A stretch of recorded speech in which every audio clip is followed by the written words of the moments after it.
नमस्कार दोस्तों, teaching bye Rameshwari में आपका एक बार फिर स्वागत है। आपको हम पढ़ा रहे हैं भारतीय संविधान और उसमें हमारी अनुसूची या लिस्ट चल रही है किसके बारे में, भारतीय अनुच्छेदों के बारे में। हमने आपको भारतीय संविधान का अनुच्छेद 1 बताया, अनुच्छेद 2 बताया और उसी कड़ी में चलिए आगे बढ़ते हैं। आज हम आपको बताते हैं भारतीय संविधान का अनुच्छेद 3। अनुच्छेद 3 क्या कहता है कि नए राज्यों का निर्माण और वर्तमान राज्यों के राज्य क्षेत्र सीमाओं या नामों में परिवर्तन। अब देखिए, भारतीय संविधान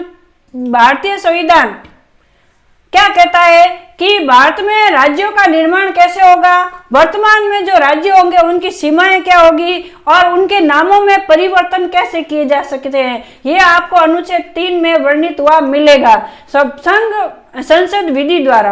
अब देखिए, क्या अब भारत के जो राज्य है उनका नाम कैसे बदल सकते हैं, नया राज्य कैसे बना सकते हैं या उसकी सीमा में परिवर्तन कैसे कर सकते हैं, किसके द्वारा कर सकते हैं, संसद द्वारा, संसद की विधि निर्माण द्वारा। संसद नियम बना के या कानून बना के राज्यों का निर्माण कर सकती है, वर्तमान राज्यों के क्षेत्र और सीमाओं को बदल सकती है या राज्यों का नाम बदल सकती है।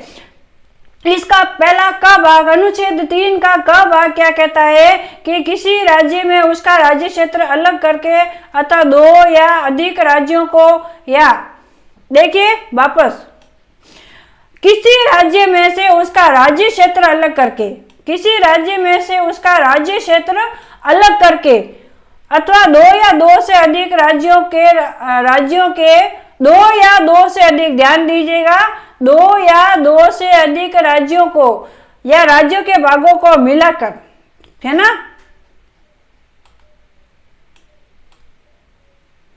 अथवा किसी राज्य क्षेत्र के भाग के साथ मिलाकर नए राज्य का निर्माण कर सकेगी। संविधान भारत के संसद को स्वतंत्रता देती है कि वह नियम बना के किसी राज्य क्षेत्र में 2 या 2 से अधिक राज्य के भागों को अलग कर सकती है, मिला सकती है और मिलाकर एक नए राज्य का निर्माण कर सकती है या एक छोटे राज्य को बड़ा राज्य बना सकती है।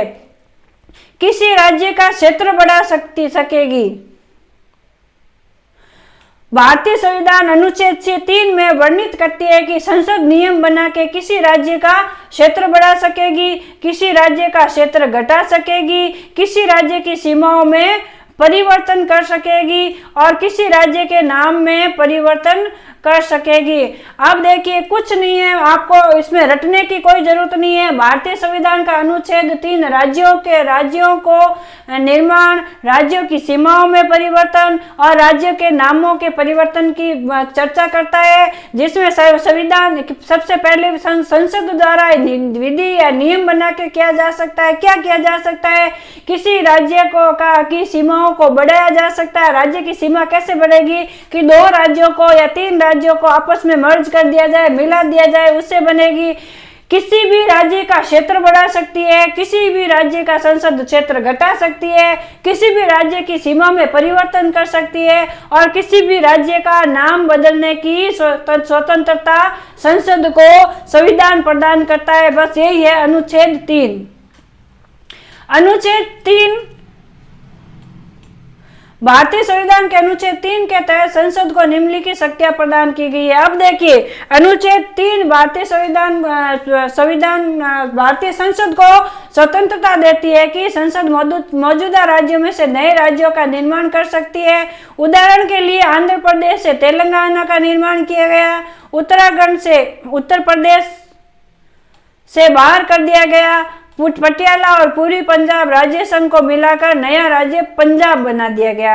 यह अनुच्छेद 3 के तहत हुआ। क्या हुआ कि आंध्र प्रदेश से तेलंगाना बनाया, उत्तराखंड को उत्तर प्रदेश से बाहर कर दिया, पटियाला और पूर्वी राज्यों से मिलाकर पंजाब बना दिया गया। यही अनुच्छेद 3 है। किसी भी राज्य का संसद क्या कर सकती है, नियम बनाकर किसी भी राज्य का राज्य क्षेत्र बढ़ा सकती है, राज्य क्षेत्र घटा सकती है, सीमाओं को बढ़ा सकती है और उसका नाम परिवर्तन कर सकती है। इसके उदाहरण है तेलंगाना, उत्तराखंड और पंजाब। अधिनियम के तहत संसद किसी भी राज्य के क्षेत्र को बढ़ा या घटा सकेगी। संसद किसी भी राज्य की सीमाओं में परिवर्तन कर सकती है। संसद के पास राज्यों का नाम बदलने की शक्ति है। एक नया राज्य केंद्र शासित प्रदेश बनाने के लिए संसद को दी गई शक्ति में नए राज्यों के गठन, किसी भी राज्य या केंद्र शासित प्रदेश के एक हिस्से को किसी भी राज्य या केंद्र शासित प्रदेश के दूसरे हिस्से में शामिल करने की शक्ति संसद को प्रदान की गई है। देखिए फिर रिपीट कर देते हैं। अनुच्छेद 3 कुछ नहीं कहता है। अनुच्छेद 3 संसद को नियम बना के किसी भी राज्य को घटाने, किसी भी राज्य को बड़ा करने, किसी भी राज्य का राज्य क्षेत्र छोटा करने, किसी भी राज्य की सीमा को बढ़ाने या सीमा को घटाने या उसका नाम परिवर्तन करने की शक्ति प्रदान करता है, और कुछ नहीं है। रटने की कोई बात नहीं है। संसद द्वारा नए राज्य बनाने या मौजूदा राज्यों के क्षेत्र या सीमाओं को बदलने का निर्णय लेने से पहले 2 विशेष शर्तें पूरी करनी पड़ती है। अब देखिए, अब कोई भी संसद सीधे या डायरेक्ट संसद का एक आदमी बोला कि चलो इसका राज्य का नाम बदल दिया जाए, इन 2 राज्यों को मिला दिया जाए या इस राज्य को तोड़कर नया राज्य बना दिया जाए, ऐसा नहीं होता है। उसके लिए 2 शर्तें माननी पड़ती है। कौन सी है कि राष्ट्रपति की पूर्व अनुशंसा, यह विधेयक केवल राष्ट्रपति की पूर्व अनुशंसा के साथ संसद में पेश किया जा सकता है। अब देखिए, राष्ट्रपति की पहले से ही अनुमति लेनी पड़ती है कि हम ये काम करने जा रहे हैं, ठीक है ना। क्या काम करने जा रहे हैं? किसी भी राज्य का निर्माण कर रहे हैं या नए राज्य का निर्माण कर रहे हैं, किसी राज्य को मर्ज कर रहे हैं या मिला रहे हैं, किसी राज्य की सीमा बढ़ा रहे हैं या कोई भी राज्य का नाम बदल रहे हैं, तो सबसे पहले राष्ट्रपति से अनुमति लेनी पड़ती है कि हम ये काम करेंगे। और दूसरा है राज्य विधायिका का दृष्टिकोण। संसद में इस विधेयक की सिफारिश करने से पहले राष्ट्रपति को संबंधित राज्य की विधायिका को विधेयक को संदर्भित करना होता है। अब देखिए, किसी भी हम क्या करते हैं, हमारे परिवार में जो भी सदस्य होते हैं, अगर उनसे कोई भी काम करवाना होता है तो क्या करते हैं, पहले उनकी अनुमति लेते हैं। वैसे ही राष्ट्रपति को जिस भी राज्य की सीमा बढ़ानी है, सीमा घटानी है या उसका नाम बदलना है या नया राज्य बनाना है या राज्यों को 2 राज्यों को मिलाकर एक राज्य बनाना है, तो राष्ट्रपति को वहां की विधायिका को विधायिका को के दृष्टिकोण को लेना पड़ता है या उनको पूछना पड़ता है, ताकि राज्य विधेयक अपना विचार व्यक्त कर सके। विधेयक के मामले में राज्य विधायिका की शक्ति सीमित है। अब देखिए, राज्य विधायक क्या कर सकती है, वह उसको पढ़ सकती है और पढ़ के अनुमति दे सकती है या उसमें थोड़ा सा परिवर्तन करने के लिए कह सकती है। अब गैर बाध्यता क्या है? राज्य के विचार बाध्यकारी नहीं है और राष्ट्रपति राज्य के सुझावों को अनदेखा करना चुन सकते हैं। अब किसी राज्य के विधायिका ने कह दिया कि नहीं, हमें यह मंजूर नहीं है, तो राष्ट्रपति उसको अनदेखा भी कर सकता है। राष्ट्रपति उसके लिए बाधित नहीं है कि इसको उन्होंने कह दिया वही काम हम करेंगे, नहीं, वो उस पर गौर कर सकता है, लेकिन जरूरी नहीं। नए परिवर्तनों के लिए कोई संदर्भ नहीं है। यदि विधेयक में नए परिवर्तन किए जाते हैं तो उस विधेयक को संबंधित राज्यों को उसके विचारों के फिर से संदर्भित करना आवश्यक नहीं है। अब देखिए, कोई भी विधेयक बनाना है राज्यों से संबंधित, तो उसको संसद ने भेज दिया राष्ट्रपति के पास में।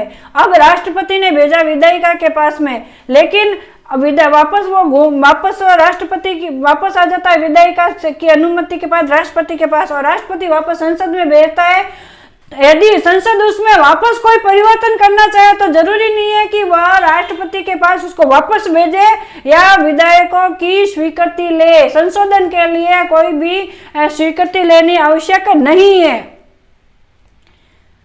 केंद्र शासित प्रदेशों के मामले में प्रावधान: यदि बिल किसी केंद्र शासित प्रदेश से संबंधित है, जिसे राज्य विधानमंडल जैसे कि उस समय दिल्ली और पांडिचेरी को, तो बिल पर उसके विचार के लिए विधायिका को कोई संदर्भ देने की आवश्यकता नहीं है। अब देखिए, केंद्र शासित प्रदेशों के बारे में यदि कोई भी फैसला करना है तो वहां की विधायिका को पूछने की जरूरत नहीं है। अब इसका जो अनुच्छेद 3 है उससे संबंधित एक केस है।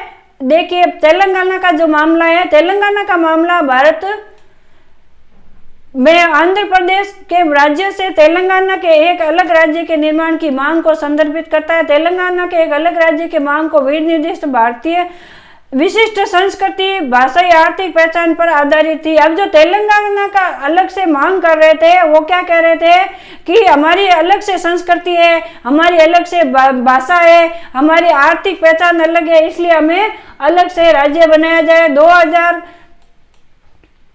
के दशक की शुरुआत में इस आंदोलन में गति पकड़ी और कई वर्षों के वार्ता राजनीतिक बहस के बाद तेलंगाना को अंततः 2 जून 2014 को भारत के 29वें राज्य के रूप में गठित किया गया, जिसकी राजधानी हैदराबाद थी। तेलंगाना बनाने के लिए आंध्र प्रदेश का पुनर्गठन भारतीय संविधान के अनुच्छेद 3 के अनुसार किया गया था, जो भारतीय राज्यों की सीमाओं का गठन, विलय या परिवर्तन की प्रक्रिया को रेखांकित करता है। भारत के संविधान का अनुच्छेद 3 क्या कहता है कि भारत की संसद कोई भी नियम बनाकर किसी भी राज्य की सीमा को बढ़ा सकता है, किसी भी राज्य की सीमा को घटा सकता है या उसका नाम परिवर्तन कर सकता है। तो तेलंगाना जो था वो भी अब उसकी संस्कृति अलग थी, उसकी भाषा अलग थी, उनकी आर्थिक स्थिति अलग थी, तो उन्होंने क्या क्या विद्रोह करना आंदोलन किया और वह आंदोलन सफल हुआ 2014 में और 29वें राज्य के रूप में तेलंगाना को 2 जून 2014 को भारत में सम्मिलित किया गया। इसमें कौन सा अनुच्छेद लगा? भारतीय संविधान का अनुच्छेद 3। यह तो था भारत के संविधान का अनुच्छेद 3, सीमाओं से संबंधित किसी भी राज्य को भारतीय संसद बना सकती है, उसका सीमाओं को बढ़ा सकती है, सीमाओं को घटा सकती है और उसका नाम परिवर्तन कर सकती है। आपको आशा करते हैं कि आपको अनुच्छेद 3 समझ में आया होगा और यदि समझ में आया है तो लाइक कीजिएगा और कमेंट कीजिएगा और हमारे चैनल को सब्सक्राइब कीजिएगा। धन्यवाद, नमस्कार।